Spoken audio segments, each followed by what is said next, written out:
दोस्तों, स्वागत है आपका हमारे YouTube चैनल पर। आज की इस वीडियो में हम ल्यूसेंट ऑब्जेक्टिव टाइप बायोलॉजी के पादप जगत के वर्गीकरण, क्लासिफिकेशन ऑफ प्लांट किंगडम के महत्वपूर्ण MCQs को एक एक करके विस्तार से हल करेंगे।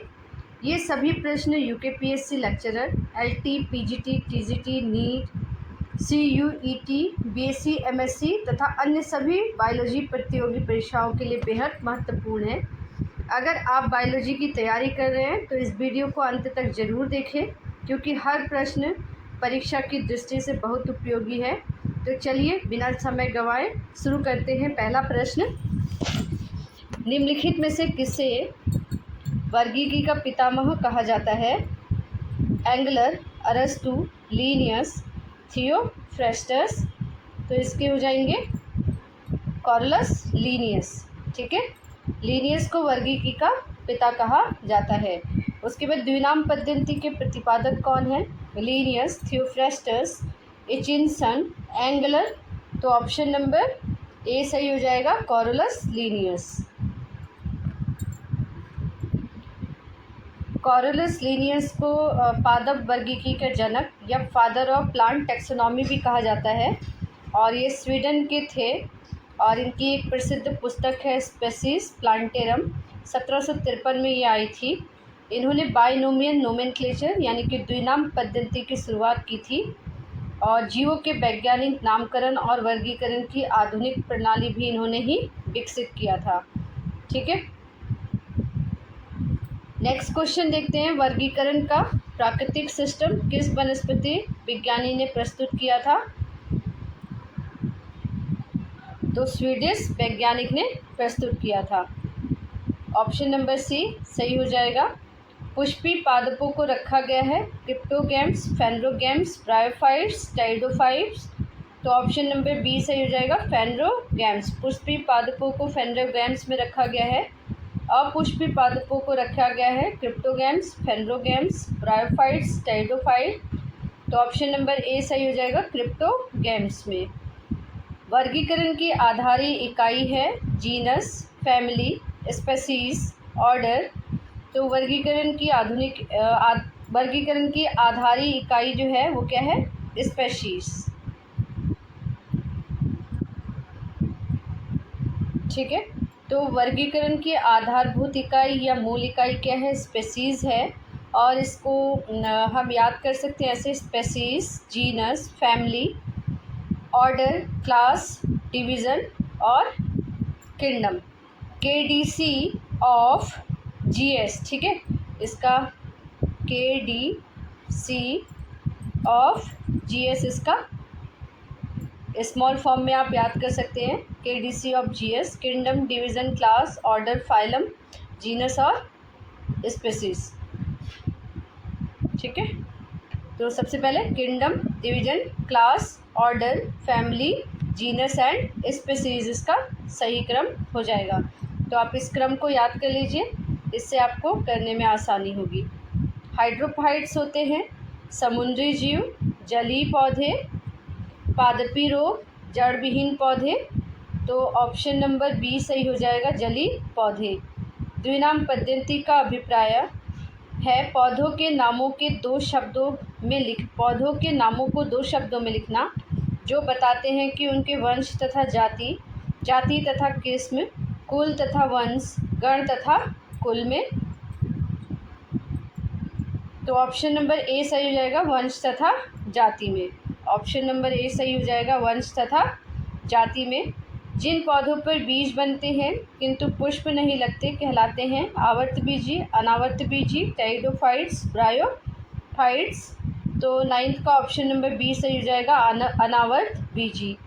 जीवाणु की खोज किसने की थी? फ्लेमिंग ने, लेबल ने, टैमिन ने, लीवेनहॉक ने। तो लीवेनहॉक ने जीवाणुओं की खोज की थी। ठीक है, लीवेनहॉक का पूरा नाम एंटोनी वॉन लीवेनहॉक है, और 1676 में पहली बार जीवित जीवाणुओं का इन्होंने अवलोकन किया था। इसलिए इन्हें जीवाणु विज्ञान का जनक भी कहा जाता है, बैक्टीरियोलॉजी का फादर।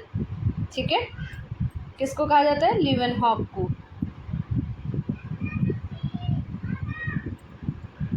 और बैक्टीरिया जो नाम है वो किसने दिया था? क्रिश्चियन गॉटफ्राइड ने और एहरेनबर्ग ने 1828 में।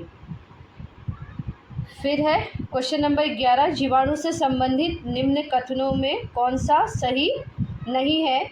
सभी जीवाणु स्वपोषी होते हैं, सभी जीवाणु विविध पोषी होते हैं, अधिकांश जीवाणु विविध पोषी होते हैं किंतु कुछ स्वपोषी होते हैं, सभी जीवाणु प्रकाश संश्लेषी होते हैं। तो ऑप्शन नंबर सी सही हो जाएगा, अधिकांश जीवाणु विविध पोषी होते हैं किंतु कुछ स्वपोषी भी होते हैं। ठीक है, जीवाणुओं को पौधे माना गया है क्योंकि ये गति नहीं करते, इनमें कठोर कोशिका भित्ति होती है, इनके विखंडन द्वारा गुणन कर सकते हैं, ये सभी जगहों पे पाए जाते हैं। तो ऑप्शन नंबर बी सही हो जाएगा, इनमें कठोर कोशिका भित्ति होती है। जीवाणुक कोशिकाओं में नहीं होता है कोशिका भित्ति, जीवद्रव्य कला, राइबोसोम, सूत्रकणिका। तो ऑप्शन नंबर डी सही हो जाएगा, सूत्रकणिका। जीवाणुओं की साधारण आकृति क्या होती है? छड़ रूपी, गोल, सर्पिल, कॉमा रूपी। तो इसका हो जाएगा छड़ रूपी यानी कि बेसिलाई। ठीक है, जो जीवाणु आकार में सबसे छोटे होते हैं कहलाते हैं गोलाणु, वाइब्रियो, स्पाइरेला, दंडाणु। तो ऑप्शन नंबर ए सही हो जाएगा, कोकाई या फिर गोलाणु। एक गोल जीवाणु कहलाता है ब्राइब्रियो, बैसिलस, स्पाइरेला, कोकस। तो कोकस एक जो है गोल जीवाणु कोकस कहलाता है। क्वेश्चन नंबर 17 हो जाएगा, एक सर्पिल जीवाणु को कहते हैं डिप्लोकोकस, बैसिलस, कोकस, स्पाइरेलम। तो 27 का डी, ऑप्शन नंबर डी हो जाएगा, स्पाइरेलम। क्वेश्चन नंबर 18 को देखते हैं, वास्तविक केंद्रक किनमें अनुपस्थित होता है? कवक, लाइकेन, जीवाणु या हरे शैवाल। तो वास्तविक केंद्रक जो होता है वो जीवाणुओं में अनुपस्थित होता है। निम्नलिखित में से कौन सर्वाधिक संख्या में पाए जाते हैं? शैवाल, कवक, जीवाणु या कीट। तो ऑप्शन नंबर डी सही हो जाएगा, ऑप्शन नंबर सी सही हो जाएगा, जीवाणु। बैक्टीरिया में पाया जाने वाला प्रकाश संश्लेषी आशय कहलाता है श्वसन मूल, मध्यकाय, वर्णकी लवक, जीन घर। तो 20 का ऑप्शन नंबर सी सही हो जाएगा, वर्णकी लवर। पाश्चर प्रसिद्ध है प्रोटीन संश्लेषण के लिए, सूक्ष्मदर्शी के अन्वेषण के लिए, रोगों के जर्म थ्योरी के लिए, शराब के किण्वन के लिए। तो पाश्चर जो शैली है वो प्रचलित है रोगों की जर्म थ्योरी के लिए। ऑप्शन नंबर सी सही हो जाएगा। निम्न में से सबसे छोटा जीव है विषाणु, जीवाणु, माइकोप्लाज्मा, ईस्ट। तो ऑप्शन नंबर सी सही हो जाएगा, माइकोप्लाज्मा। तो माइकोप्लाज्मा जो है सबसे छोटी स्वतंत्र जीवित सेल है और इसकी खोज जो है ई नोकार्ड और रॉक्स ने 1898 में की थी। और इसमें सेल वॉल अनुपस्थित होता है यानी कि कोशिका भित्ति अनुपस्थित होती है और केवल कोशिका झिल्ली सेल मेम्ब्रेन ही इसमें प्रेजेंट होती है। ये बहुरूपी होते हैं, इनका आकार बदल सकता है, इन्हें PPLO pleuro pneumonia like organism भी कहा जाता है। इसमें एंटीबायोटिक पेनिसिलिन का भी इन पर प्रभावी नहीं होते क्योंकि इनकी कोशिका भित्ति नहीं होती है। ठीक है,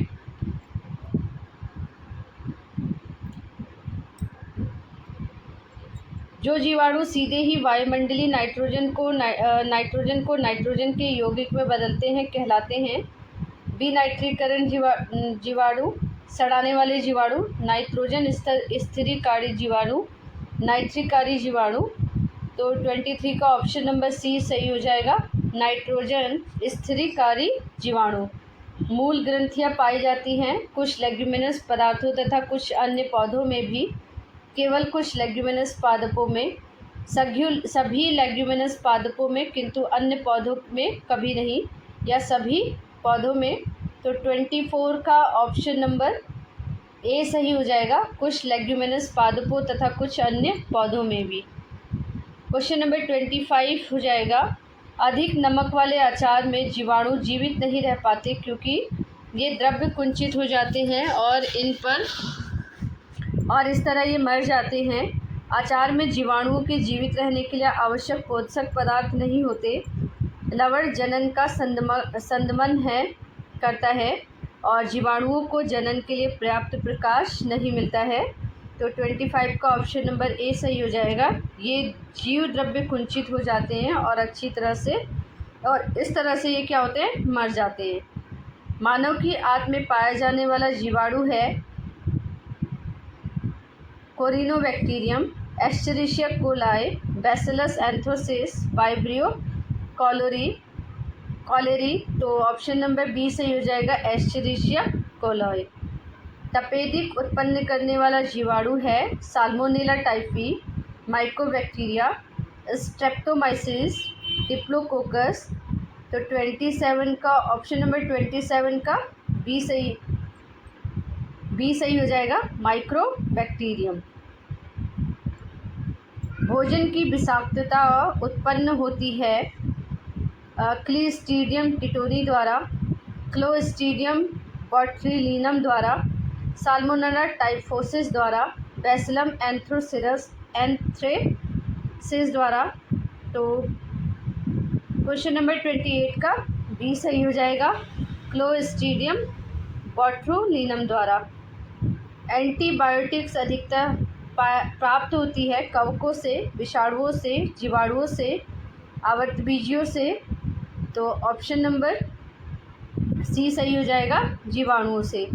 यदि एक जीवाणु कोशिका प्रति 20 मिनट में विभाजित होती है तो 2 घंटे में कितने जीवाणु बनेंगे? तो ऑप्शन नंबर डी सही हो जाएगा, 64। नाइट्रोजन यौगीकरण में निम्नलिखित में से कौन सी फसल सहायक होती है? चावल, गेहूं, फली या फिर मकई। तो ऑप्शन नंबर सी सही हो जाएगा, फली वाली। नाइट्रोजन स्थिरीकरण में लेग्यू हीमोग्लोबिन का कार्य क्या है? ऑक्सीजन का अवशोषण, जीवाणुओं को पोषण, प्रकाश संश्लेषण, जड़ों को लाल रखना। तो ऑप्शन नंबर ए सही हो जाएगा, ऑक्सीजन का अवशोषण। निम्नलिखित में से कौन सा रोग बैक्टीरिया से होता है? तपेदिक, पीलिया, चेचक, मम्स। तो बैक्टीरिया से होने वाले जो रोग है वो क्या है? तपेदिक। तो बैक्टीरिया से इसके अलावा क्षय रोग, टाइफाइड, हैजा, डिप्थीरिया, टेटनस, प्लेग, काली खांसी, निमोनिया, कुष्ठ रोग, गोनोरिया, सिफिलिस, एंथ्रेक्स, ये सभी बीमारियां जो हैं किससे होती हैं? बैक्टीरिया के द्वारा फैलती हैं। ठीक है। और टीबी जो होता है वो माइक्रोबैक्टीरियम ट्यूबरकुलोसिस से होता है।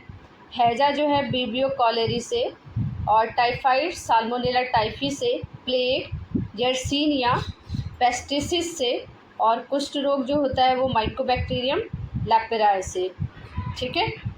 उसके बाद क्वेश्चन नंबर 34, मृदा में धान की पैदावार बढ़ाने वाला मुक्त जीवाणु कौन सा है? तो राइजोबियम, एजोटोबैक्टर, एसिटोबैक्टर, एनाबिना। तो ऑप्शन नंबर डी सही हो जाएगा, एनाबिना। प्रशीतन खाद्य परीक्षण में मदद करता है, जीवाणुओं को मारकर। प्रशीतन खाद्य परीक्षण में मदद करता है, जीवाणुओं को मारकर, जैव रासायनिक अभिक्रिया की दर को कम कर कर, एंजाइम क्रिया नष्ट कर कर, खाद्य पदार्थों को बर्फ की परत से ढककर। तो 35 का ऑप्शन नंबर बी सही हो जाएगा, जैव रासायनिक अभिक्रिया की दर को कम कर कर। दही जमाने में निम्नलिखित में से किस सूक्ष्म जीवी का प्रयोग किया जाता है? Acetobacter, Leuconostoc, Bacillus, Lactobacillus. तो ऑप्शन नंबर डी सही हो जाएगा, लैक्टोबैसिलस। निम्नलिखित में से किसके द्वारा दूध खट्टा हो जाता है? प्रोटोजोआ, बैक्टीरिया, वायरस और निमेटोड्स।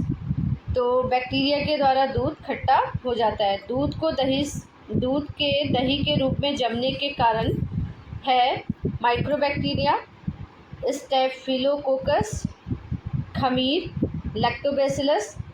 तो ऑप्शन नंबर सी सही हो जाएगा, लैक्टोबैसिलस। निम्नलिखित में से कौन सा सहजीवी नाइट्रोजन यौगिकरण जीवाणु है? राइजोबियम, एजोटोबैक्टर, जैंथोमोनास और स्यूडोमोनास। तो ऑप्शन नंबर ए सही हो जाएगा, राइजोबियम। सर्वप्रथम विषाणु की खोज किसने की थी? स्टॉकमैन ने, इवानवॉस्की ने, स्टिनले ने, स्मिथ ने। तो ऑप्शन नंबर बी सही हो जाएगा, इवानवॉस्की ने। ठीक है। विषाणु माने जाते हैं सजीव पदार्थ, निर्जीव पदार्थ। सजीव और निर्जीव के बीच एक ट्रांजिशनल ग्रुप। सजीव जो गुणन की शक्ति में खो चुके हैं। तो ऑप्शन नंबर सी सही हो जाएगा, सजीव और निर्जीव के बीच ट्रांजिशनल ग्रुप। निम्नलिखित में से किसमें एंजाइम नहीं होते? शैवाल, विषाणु, लाइकेन और जीवाणु। तो ऑप्शन नंबर बी सही हो जाएगा, विषाणु में। TMB शब्द संबंधित है जीवाणुओं से जैव विकास से, विषाणुओं से विषाणु के प्रजनन से। तो ऑप्शन नंबर सी सही हो जाएगा, विषाणुओं के प्रजनन से। हाइड्रोफोबिया रोग उत्पन्न होता है जीवाणु, कवक, विषाणु, प्रोटोजोआ।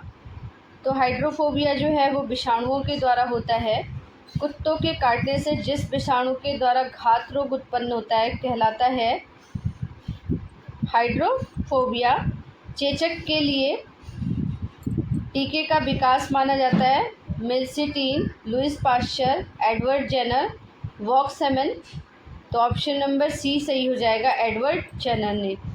एडवर्ड जेनर ने खोज किया है टीबी का टीका, एड्स का टीका, पोलियो का टीका या चेचक का टीका। तो ऑप्शन नंबर डी सही हो जाएगा, चेचक का टीका। विषाणु वृद्धि करता है मृत शरीर में, जीवित कोशिका में, पानी में, चीनी के विलय में। तो ऑप्शन नंबर बी सही हो जाएगा, जीवित कोशिका में। विषाणु निर्जीव माने जाते हैं क्योंकि इनमें परिवर्तन हो सकता है, ये क्रिस्टलाइज हो जाते हैं, ये वृद्धि कर सकते हैं, ये गुणन कर सकते हैं। तो 49 का ऑप्शन नंबर बी, ये क्रिस्टलाइज हो सकते हैं। एंजाइम अनुपस्थित होते हैं कवकों में, स्माइल मॉड्स में, विषाणुओं में, जीवाणुओं में। तो 50 का ऑप्शन नंबर बी सही हो जाएगा, विषाणुओं में। एड्स कहलाता है T4 लिम्फोसाइट की कमी, राइबोफ्लेविन की कमी, उच्च रक्तदाब, जीवाणु संक्रमण। तो ऑप्शन नंबर ए सही हो जाएगा, T4 लिम्फोसाइट्स की कमी। HIV द्वारा होने वाला रोग है क्षय रोग, आतशय रोग, कैंसर रोग, एड्स रोग। तो ऑप्शन नंबर बी सही हो जाएगा, एड्स रोग। एड्स वायरस क्या होता है? एक सूची RNA, दोहरी सूची RMA, एक सूची DNA, दोहरी सूची DMA। तो 53 का ए, एक सूची RNA। एड्स का कारण है बैक्टीरिया, फफूंदी, वायरस और अमीबा। तो एड्स जो होता है वो वायरस के कारण होता है। इबोला क्या है? कवक, बैक्टीरिया, प्रोटोजोआ या फिर वायरस। इबोला एक वायरस है। क्वेश्चन नंबर 56, एड्स फैलता है हाथ मिलाने से, कीटों से, श्वास संपर्क से, शारीरिक संपर्क से। तो ऑप्शन नंबर डी सही हो जाएगा, शारीरिक संपर्क से। विषाणुओं में क्या होता है? प्रोटीन और लिपिड, न्यूक्लिक एसिड और प्रोटीन, लिपिड और कार्बोहाइड्रेट, कार्बोहाइड्रेट और न्यूक्लिक एसिड। तो ऑप्शन नंबर बी सही हो जाएगा, न्यूक्लिक एसिड एंड प्रोटीन। सार्स क्या है? संगठन, युद्धपोत, विषाणु जनित रोग या संचार प्रणाली। तो सार्स जो है वो विषाणु जनित रोग है। खसरा निम्नलिखित संक्रमण के कारण होता है? विषाणु, जीवाणु, कवक, शैवाल। तो 59 का ऑप्शन नंबर ए सही हो जाएगा, विषाणुओं के द्वारा। निम्नलिखित में से कौन विषाणु के कारण होता है? चेचक, यक्ष्मा, मलेरिया, हैजा। तो ऑप्शन नंबर ए सही हो जाएगा, चेचक। जंतुओं में होने वाली फूट एंड माउथ रोग किसके कारण उत्पन्न होता है? जीवाणु, कवक, प्रोटोजोआ, विषाणु। तो ये होता है आपके विषाणु द्वारा। आलू में मोज़ेक रोग का कारण है? विषाणु, जीवाणु, फफूंदी, शैवाल। तो आलू में जो है मोज़ेक रोग जो होता है वो विषाणुओं के द्वारा होता है। शैवाल विज्ञान किसका अध्ययन है? कवक, लाइकेन, जीवाणु और शैवाल। तो ऑप्शन नंबर डी सही हो जाएगा, शैवाल। शैवालों की कोशिका भित्ति किसकी बनी होती है? Chitin, suberin, cellulose, cutin. तो ऑप्शन नंबर सी सही हो जाएगा, सेल्यूलोज की। हाइड्रा की स्रावी कोशिकाओं में कौन सा सजीवी शैवाल मिलता है? तो यूक्लोरेला। ठीक है, यूक्लोरेला हाइड्रा की स्रावी कोशिकाओं में सजीवी शैवाल मिलता है। सारगासो समुद्र का नाम पड़ा कवकों के कारण, आवर्तबीजियों के कारण, शैवालों के कारण, ब्रायोफाइट्स के कारण। तो ऑप्शन नंबर सी सही हो जाएगा, शैवालों के कारण। गलगंड रोग से बचा जा सकता है और कुछ समुद्री खरपतवार खाने से इनका इलाज होता है क्योंकि इनमें प्रचुर मात्रा में होती है सल्फर, आयोडीन, कैल्शियम और फास्फोरस। तो आयोडीन इस पे प्रचुर मात्रा में होती है। किस शैवाल में आयोडीन प्राप्त होता है? Ectocarpus, Laminaria, Oedogonium, Ulothrix. तो ऑप्शन नंबर बी सही हो जाएगा, लैमिनेरिया। कैल्प प्राप्त होता है समुद्री शैवालों से, लाइकेन्स से, जली शैवालों से। तो ऑप्शन नंबर ए सही हो जाएगा, समुद्री शैवालों से। निम्नलिखित में से कौन सा स्वपोषित है? तितली, शैवाल, मशरूम, टिड्डा। तो ऑप्शन नंबर बी सही हो जाएगा, शैवाल। तो दोस्तों, आज के इस वीडियो में हमने प्लांट किंगडम क्लासिफिकेशन के एमसीक्यूज पूरे किए। उम्मीद है ये सभी प्रश्न आपके UKPSC, LT, PGT, TGT, NEET और अन्य बायोलॉजी परीक्षाओं की तैयारी में बहुत मदद करेंगे। अगर वीडियो पसंद आई हो तो इसे लाइक करें, अपने दोस्तों के साथ शेयर करें और हमारे चैनल को सब्सक्राइब करना बिल्कुल ना भूलें। बेल आइकन भी दबा दें ताकि आने वाली सभी महत्वपूर्ण बायोलॉजी एमसीक्यूज वीडियो सबसे पहले आपको मिले। धन्यवाद, मिलते हैं अगली वीडियो में। जय हिंद।